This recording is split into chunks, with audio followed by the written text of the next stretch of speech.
Off and speak a little bit about, just briefly about some of the history of what the village has done, and then go into some diagrams in terms of the municipal sewer and or sanitary and storm sewer, as well as some of the components that most or everybody has as part of their house. I think that's helpful to know those things when we get further into talking specifically about what is in the CIP.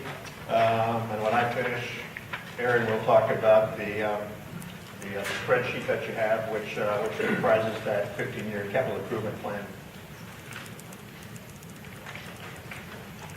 The village started, the first capital improvement plan the village adopted and attacked was actually approved in 2003 and was updated again in 2008 and 2009. And then a new, quite different capital improvement plan was created in 2010, but not adopted by the board. And then the events of 2010 occurred, and it was decided to move forward with hydraulic analysis and a number of other plans before we moved ahead with a new CIP. But in the interim, from 2006 to 12, the village spent over $37 million on capital improvements. And those were for sanitary, storm sewer, water system upgrades, street improvements, and other improvements as well. For the first number of years, that number there, for a number of reasons, including the stipulation that the state had with all the MMSD communities, much of the emphasis was on sanitary sewer improvements. And in that period, about 25% of the sanitary sewers in Whitefish Bay were replaced or rehabilitated. And that comes out to about 55,000 feet of sanitary sewers out of about 38 miles. So that's a pretty unprecedented number, for sure as a percentage, but even as a length, really unprecedented for any community in southeast Wisconsin or the state, or maybe even in the region. In addition, the village improved some of our maintenance techniques in 2009 and 10. The village invested in a new sewer jetback machine, which cleans the sewers, and with new televising equipment to inspect them annually.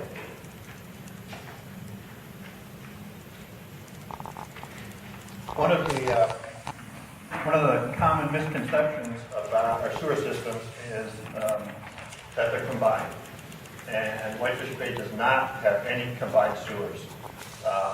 The sanitary or wastewater system is completely separated from the storm system. It was constructed primarily in those 40 years between 1910 and 50. It's about 38 miles of pipe, 940 manholes, and the pipe sizes range from a local 8-inch to as much as 36-inch, where it connects to the MMSD's system.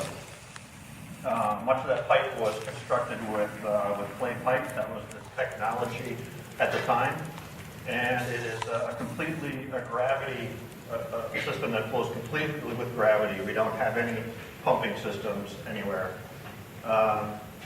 There's an area along in here that originally, when utilities first came in, was a combined system. That was vacated in the 1920s when what became the district interceptor was installed over here on Lydell.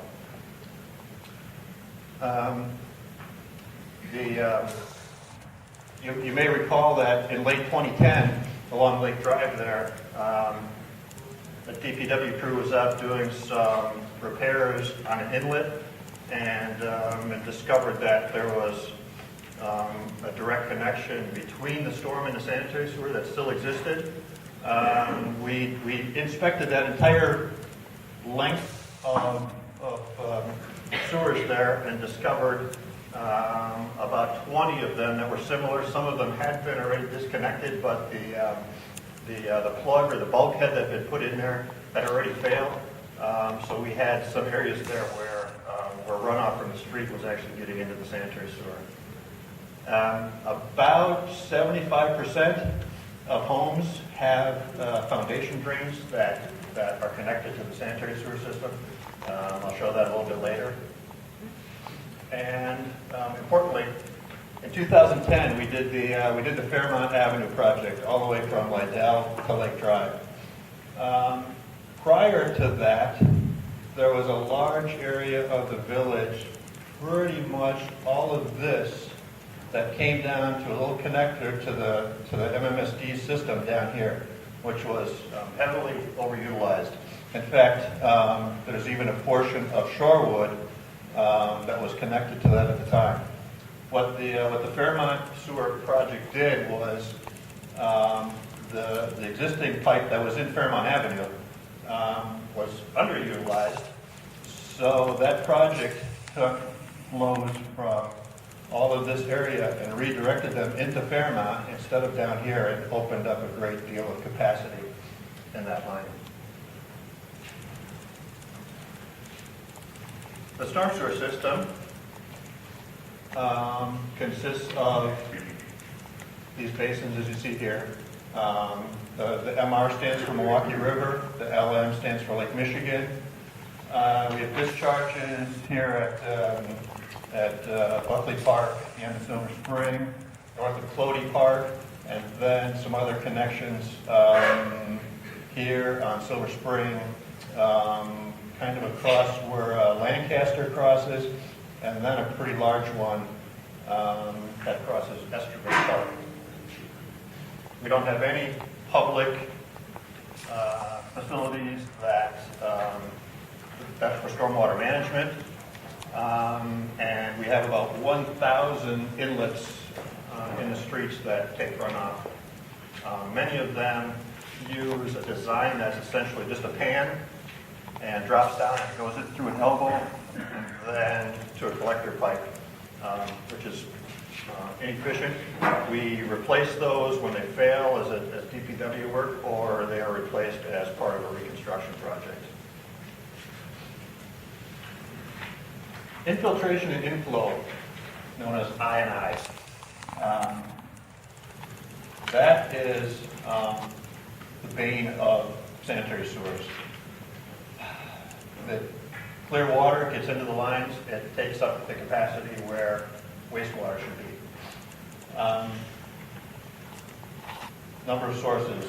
On the municipal side, we've got old pipes or brick manholes that leak. On the private side,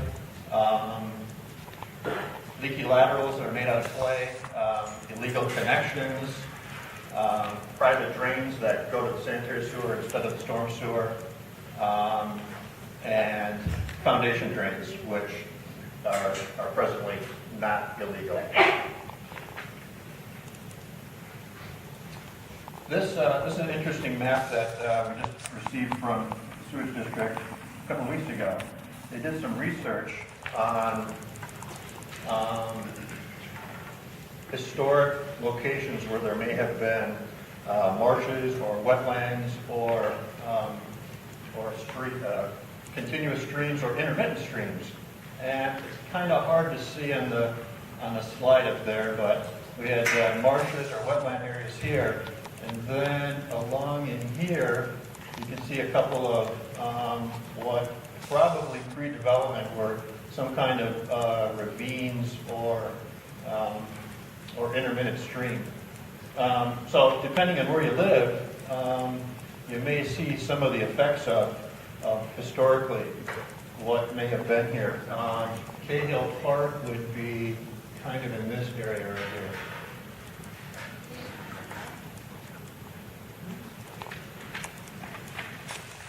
Okay, this slide right here is a typical basement wall and foundation. And typically what you have is you have the base of your foundation wall, you have a drain tile. Those flow to floor drain here in your basement, and then that discharges out to the sanitary sewer. In this area right here, if your home is pre-1954, you have what's called a Palmer valve. That Palmer valve is just a bronze or brass flapper valve that was installed at the time to try to ensure that backwaters from the sanitary sewer system would not go into your drain tile, which would permit bacteria and turn that drain into essentially a short-term septic system. Again, a typical cross-section of what you have with a house. Here's your street, sidewalk. It's about where the property line is. These clay tiles come from the sewer main and back to the house where you have your connections. The clay tiles themselves don't have a good gasket seal.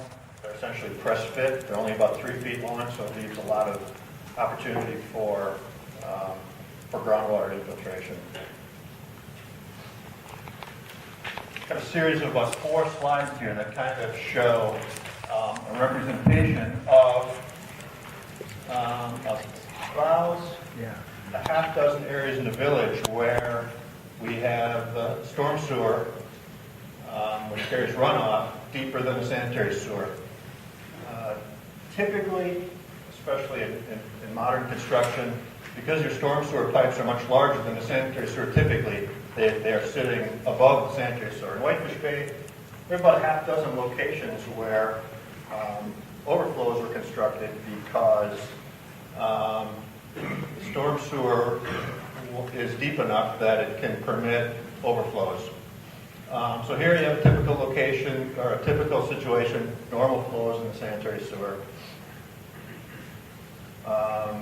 This is depicting probably early in a rain event. Your sanitary sewer has become filled, but it's not yet surcharging, which means that the water is starting to increase in depth in the manhole.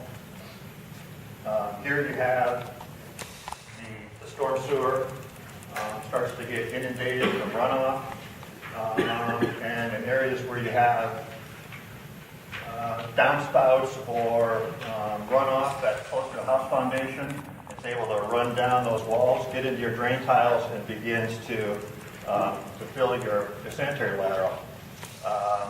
It gets to a point where the sanitary sewer starts to surcharge from too much flow, and then those overflow into the storm sewer.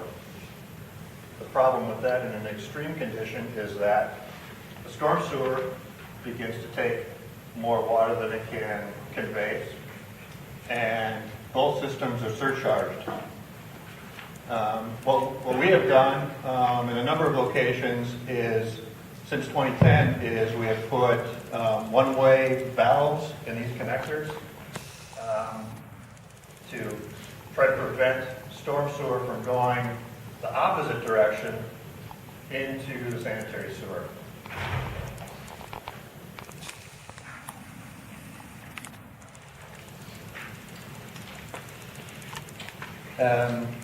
Part of state statutes is that these overflows are actually illegal, and our discharge permit prohibits those with a couple of exceptions. And those are the loss of life or significant damage to property. And those are the 2 exclusions in statutes. However, there is speculation that the EPA in the future will remove those exclusions. This is a repeat of an earlier slide, however. I wanted to indicate here where those overflows are. We've got overflows at Diversity and Lancaster, Oakland and Lake. There's one at Sheffield and Hampton. Circle Drive here, and then there's several of them along Montclair. And the ones along Montclair, there's one at almost every street, but historically they've never really functioned. This is one slide. This is, you probably all along heard talk of the 2-year storm, the 10-year storm, the 100-year storm. We're trying to move away from that kind of language to make it easier to understand. This chart is from the Southeast Wisconsin Regional Planning Commission report that was published in 2000. It is the guideline that all engineers use for designing storm sewers and analyzing runoff. The key thing to notice about this is that these numbers, you compare those two columns, these numbers here, rainfall, are not linear. In other words, a 5-year storm is not half of a 10-year storm, or a 10-year storm is not twice a 5-year storm, and all the way up. If you look at, again, the 5 and the 10, you see that a 10-year storm is only a half inch more than a 5-year. But that's maybe provides some expectations that that's when you're going to see rain. The reality is that if you look over here at probability, it kind of gives you a better idea of how rain may occur. A 10-year storm has a 10% probability of happening in any given year. That is 3.62 inches. A 100-year storm up here has a 1% probability of occurring in any given year, and that is 5.88 inches.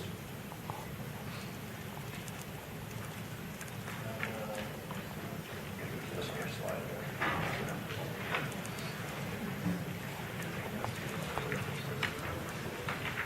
there.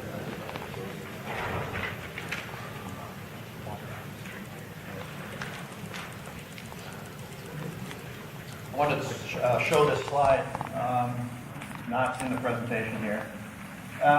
This is a bar graph that came from that sewer pack report, and each one of these lines is representing a year between 1891 and 1998. As we'll show you, our design criteria that we're moving forward with is using that 3.6 inch 24 hours and 5.8 inch 24 hours thresholds. If you look at that 107-year period, this is a 3.6 threshold, and you can see how many times that was exceeded for a 24-hour period. And then here's that 5.88 threshold, which looks like it's met one time historically and then exceeded during the 1980s. Again, this ends at 1998, so between 98 and the present, there is some times in here where those numbers are exceeded. SewerPack is amending this report this year, and hopefully within a year or two we'll have an updated report.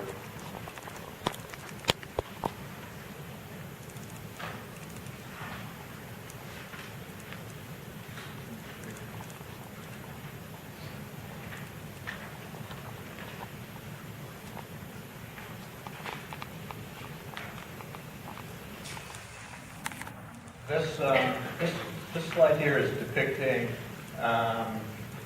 our design criteria that we will be moving forward with for runoff for storm sewer sizing. The current pipes in the village are any number of pipe sizes. Since some of them may be 100 years old, we don't know what design criteria were used. Our hydraulic analysis that was done in 2011 identified all the areas of the village where we could convey our design storm right there. And I don't have that slide, but we do have that available if somebody would like to see that when we're done here. These two numbers here, that is that 10% recurrence interval, 10% probability of happening in any given year, and this number here is that 1% probability. Our plan, our direction going ahead is that we will convey that amount of rainfall within our pipes. However, to create even more volume and more storage, where streets are reconstructed and where possible, we will use the street as part of temporary storage until that volume of water can be conveyed into an inlet and into the pipe and conveyed down the street. And that is my portion.